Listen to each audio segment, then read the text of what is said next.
Alors nous avons décidé d'organiser cette réunion sur la sclérose en plaques parce que c'est une maladie tout à fait particulière, très peu connue et qui pose beaucoup de questions, qui génère beaucoup d'inquiétudes et particulièrement le diagnostic qui est difficile à vivre.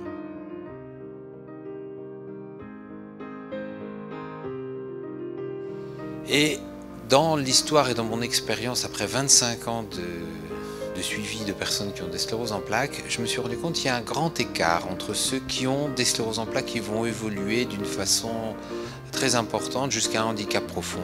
Et puis d'un autre côté, beaucoup de personnes auront eu une ou quelques poussées de sclérose en plaques, puis vont évoluer tout à fait favorablement et auront ce que l'on pourrait appeler des rémissions prolongées, dont certaines vont faire plus de 25 ans. J'en ai même vu qu'il y avait des rémissions de 35 ans.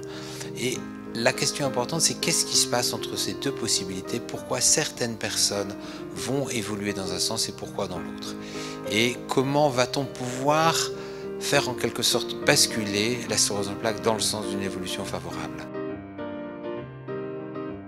Je ne pense pas que l'on puisse utiliser le mot guérison concernant la sclérose en plaques, mais ceux qui vont aujourd'hui bien utilisent le mot sortir de la sclérose en plaques.